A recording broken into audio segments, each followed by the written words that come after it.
Alright guys, TechCribbit here, and today I wanted to talk about the SAUG, the SAUG, the SAUG 9mm, whatever the hell. There's been a little bit of discussion in the community lately revolving around some of the professional opinions on this weapon in the game right now. It's not exactly the dominant gun in the game. The Maddox is definitely the most dominant right now. It's kind of the all-purpose assault rifle. It's really good up close and has very low recoil for long range as well. If you can control a little bit of the shake, has superb time to kill compared to its other competitors in the assault rifle category, and also to the SAUG SMG.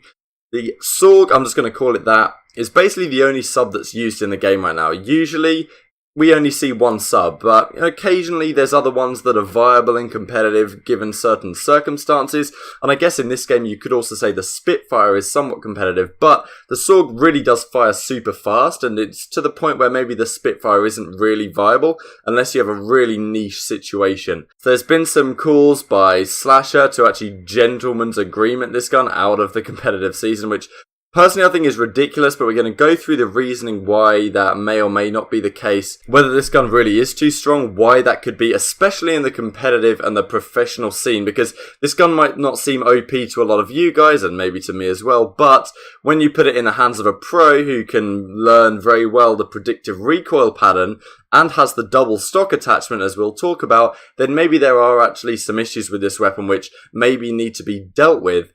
Ideally by having another sub being competitive. That's what we really want to talk about here, because as an overall opinion, I don't think the SAUG is overpowered by any means. It's hardly dominating the meta, and it rarely dominates engagements outside of very close range. But the problem is that it really has no competitors in the SMG category. It's the only viable one, and the pros talk a lot about the inconsistencies it has. So like if you enjoy, subscribe if you're new. This is something of a follow-up to the video I did on weapon balance a couple of days ago, talking about how the ARs are really dominating the meta as it is right now. I think we will see the SAUG used more and more as time goes on, because what I see happening is that in Black Ops 4, we have an element of a predictive recoil system. The SAUG, I'm pretty sure it goes up and to the left, or maybe it's up and to the right. I don't play enough of the game to know, or maybe I'm just thinking about which way I pull down rather than which way the recoil goes. But basically, if you go up to a wall and you shoot it at the wall, it'll pretty much do the same thing every time. It'll go a little bit one way and then it'll go over the other way. It generally has a very similar recoil pattern, which we wouldn't see in past Call of Duty games, which obviously is ideal for a lot of professional players. You can learn this recoil pattern to some extent. There is still some inconsistencies. It's not like Counter-Strike where the recoil pattern is basically the same every single time. It does have still some variation, but definitely as time goes on, sub players are getting better and better at controlling this recoil. Okay, pull down a little bit to the right and now way over to the left, and it has become super deadly, especially due to its really high fire rate. So let's have a look at the stats here. Now, these are the stats I used in the last video. I'll link these down in the description box below. I'm not sure these are fully accurate. I did have a couple words that maybe said that these figures don't include the first shot being fired immediately, so this is kind of adding on one shot to the time to kill, which may or may not be true. I'm personally not sure. I know that Drifter used these figures in one of his videos, so I kind of took it as face value, but regardless, I think the relative point still stands that the time to kill of something like the SAUG, yeah, okay, it outclasses all the other SMGs apart from the Spitfire at point blank, but it only barely outclasses the Maddox here at a 0.4, you see. And so the SAUG, in terms of pure damage output and pure recoil control, it doesn't obviously have the benefits over the Maddox. So right now the Maddox is, you can move pretty damn fast with it. You can jump around pretty nicely. You have the double quick draw, which is very nice, in addition to the stock. So you really have everything you want to make it as mobile as possible. Its hip fire is relatively good. It has a pretty high fire rate at 746. It's kind of the HVK of this game. And then the SAUG, it kills in 6 bullets at point blank, which is 1 more bullet than the Maddox kills at 5. So even though this rate of fire is very similar to the VMP from Black Ops 3, its time to kill is still very similar to the Maddox due to that reduced damage. It only does 28 damage up close, which is pretty unheard of, especially given the 150 health we've gone up to this year. So of course, its main advantages come in the mobility factor, because you can put double stock on the SAUG and you strafe super quick. You can also drop shot, and I believe it helps your accuracy while mantling as well, or something like that. Maybe it also helps your jumping accuracy to some extent, or maybe that's a placebo effect that some people are seeing. And you can be super quick and super versatile with this weapon, really get up in people's faces, and the double stock is a nightmare to keep up with, especially when they're a bit of a crackhead, they're running all over the place. The hipfire is also super strong. The fact that you can use dexterity and slide with this thing makes it an absolute nightmare to deal with up close, and it's becoming more and more popular, especially as the pros are getting better and better at dealing with the recoil. It's becoming increasingly better over range, which is something I expect to continue through the year. Usually we see as the game goes on, more and more SMGs get brought out. We saw it very noticeably in Infinite Warfare when it was pretty much all the K-bar and the MV4 was used at the start. The ERAD started to come into prominence towards the end. World War II as well to some extent, especially after the FG got nerfed. The PPSH became way more popular. We ended up seeing 4 PPSHs on a lot of maps. I definitely don't think that'll happen this year, but the SAUG, or another SMG that could potentially be buffed, will definitely get more prominent, as we're already seeing it in scrims. People using 3-4 SMGs on some of these maps just for the versatility and the speed, which of course someone like Slasher, who's complaining about this, there is potentially some sort of agenda. I know he did tweet out that, yeah, he was campaigning to gentleman's agreement or to nerf the FG42 in World War II when it was ridiculously strong 3-shot kill assault rifle. He uses that to kind of justify that he's not doing this for his own agenda, but to some extent, he is the main assault rifle player. His team is very focused. His team has a lot of AR players. It would make sense for him, if the SAUG was banned, that his team probably would improve to some extent, so you have to take it with a little bit of a grain of salt, but maybe he has a point. He makes a couple of arguments that I can't really make too much sense of, but Zuma does do this tweet a couple of days ago, which I thought was very interesting. Before we'll get into that, I'll just have a look at a couple of clips we've seen of the SAUG in action. So this is Chino getting absolutely destroyed by it. He's got the ICR. Sorry, it's a little bit choppy. My laptop really can't keep up with everything going on at once. But this is the SAUG absolutely just mopping him up from range, even though it didn't really seem like he missed. That's something that's happened in the past, though, right? Like, the SAUG killing you from that range shouldn't be that much of a shock. This one is even better, I think. This is Slasher himself getting absolutely destroyed by Hook from the top window. He tries to run away here and just gets beamed. Like, Hook does not miss a bullet. He has to hit 9 shots here and just controls the recoil to perfection.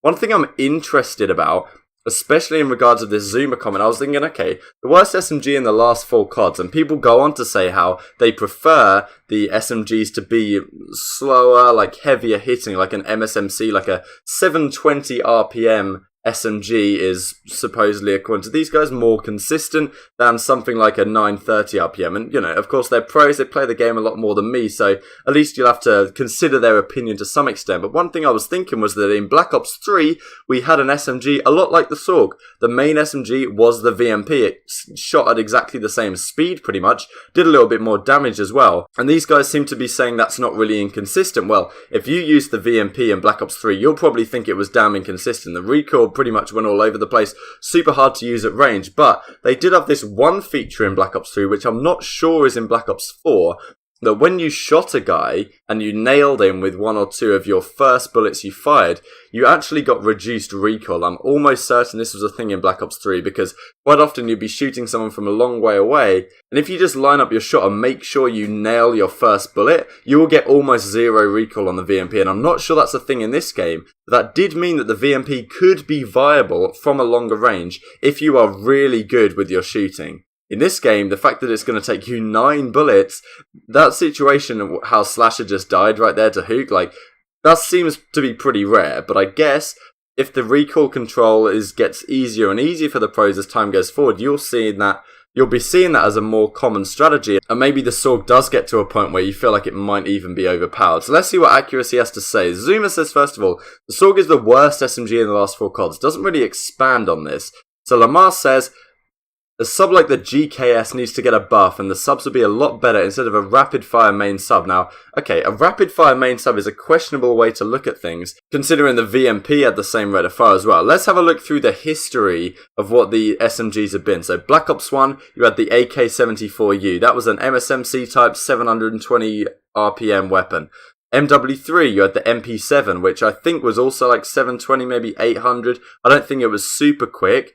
Black Ops 2, of course, you had the MSMC, the PDW at the start, 720 RPM. That's like your benchmark weapon, really, the MSMC. What a lot of people base these things off. The MP7 and the Scorpion were used, of course, with higher rate of fires, but, you know, they weren't the dominant weapon, I guess you could say. Some people pulled them out from time to time, but generally it was the MSMC. Then you had the Vector and the MTAR, of course, in Ghost. Once again, the 720 middle of the range, heavy hitting, but relatively lackluster rate of fire SMGs. Advanced Warfare, the ASM1, exactly the same story. Black Ops 3, we had this higher rate of fire VMP, but if the Kuda was a bit more viable, as it has been now, given the VMP recall nerfs in, the last few months, I guess, the Kuda has been a lot more viable. Infinite Warfare, you had the ERAD, which I think shot at a similar speed to the VMP, maybe not quite as severe. Then you have World War II, the PPSH, that's another MSMC type gun. And now we have, a fast firing SMG again. Now I see these complaints about a rapid fire main sub. Now maybe they're valid, but why necessarily are you complaining now, but you weren't in Black Ops 3? That's an interesting thing to consider, maybe in the comments below. Now I think Zuma here makes a very fair point. The SAUG isn't OP. Its time to kill is definitely not ridiculous, especially when compared with the other classes. If there's any weapon that's OP, it's the Maddox, considering it's all purpose and it pretty much kills at the same speed that the SAUG does at point blank range, let alone you put a little bit of range in it. Of course, the SAUG has the advantage in terms of the movement speed and the fact you can have double stock on it, and also if you want a drop shot with double stock, that's also a viable strategy, but haven't really seen the pros using it, considering strafe jumping and jumping in general is just so strong in this game. Accuracy goes on to confirm that he doesn't think it's OP, but having a sub like the MSMC, the ASM1 or the PPSH makes for the better SMG gameplay, and I don't think I disagree on this point. So Parasite also has some opinions on this. The gun is just inconsistent, it creates randoms, it recalls way too sporadically, and if you're not getting reg, you can't even practice with it. It needs to be something more practical than a weapon that shoots whatever RPM. Once again, okay, I didn't really see these complaints in Black Ops 3, but maybe I didn't follow the scene as closely at the time. I didn't see some of these complaints occur, and if you're more aware of these complaints happening, then let me know. But the recoil way too sporadically. I think the difference here with the VMP is that yes, you can kind of control the SAUG's recoil to some extent. You maybe have to get a little bit lucky that it recoils in the way you want it to, or to the severity you want it to, because the pattern is pretty similar due to the new predictive recoil system they've brought in. And I find this point pretty funny here. If you're not getting reg, you can't even practice with it. From what I've seen, Black Ops 4 is a pretty damn host-dependent game. And the SAUG with a host player is just super strong, it seems. Maybe it will be even stronger on land. So one of his concerns here, one of his qualms, I guess, is that if you don't have the internet on your side, the SAUG's a really hard weapon to practice with because you're just not getting the registration. And it creates some inconsistencies in practice, I guess. At least the pros feel that. I don't want to sit here and say like, oh, that's a wrong point, that's an incorrect point. I think you guys in the comments should be wary of going down that avenue because these guys play the game a hell of a lot more than us. So I'm sure they know something we don't, even though it seems a little bit ridiculous on the surface at times, maybe. Maybe not this point, but other ones certainly. So Zuma goes on to confirm, yeah, it's trash way more than it is good. At close range, it'll dominate most engagements. Medium range, it's very difficult. You have to concentrate on like all engagements if you played a lot of this game with the SAUG to make sure you're hitting the 7-8 shots you need, even medium range. And the recoil's not so easy to control. Yeah, Zuma makes a fair point there. I can see the argument of inconsistency because the gun legit makes no sense. I don't know how much you guys have played the game, but from my experiences playing the game, the SAUG is so hard to tell. One map I'll be using it and I'm just destroying them. And then the next map, I can't seem to hit anything. The recoil just takes over and it just seems to do no damage. And then I keep having to switch it up. It doesn't seem like a very inconsistent weapon. I don't know whether that's the fault of the weapon or the fault of the game or whether there's host issues or lag compensation issues that are at play for this, but definitely I agree with Parasite's next point that a consistent weapon tends to be the ones that shoot a little bit slower and consistently deal that damage over range over a lower rate of fire. And it generally seems to be the consensus here that the pros prefer the slower shooting powerful subs for the sake of consistency. So what exactly could Treyarch do to help this along the way? So the SMGs we have right now, the only ones that are like mid-tier fire rate, because of course the Cordite, okay, it fires at 812, but really this is a PDW type weapon where it has so many bullets in the magazine, you're never going to see this in competitive, I don't think. Spitfire may be a very niche weapon. Then you have the GKS and the MX9. The MX9 is the closest weapon to the rate of fire that we've seen in the past for MSMCs. The MSMC, I believe, was 720 RPM, and a lot of other similar SMGs that have been the most popular ones, they're the ones that have been used here. But the MX9, it doesn't have quick draw, and it obviously doesn't have double stock like the SAUG does. And the GKS has also been considered, people saying maybe they should buff that, but right now, this gun is absolutely useless when you compare it to the Maddox, because the Maddox just destroys this gun in terms of rate of fire, in terms of time to kill, and in terms of damage.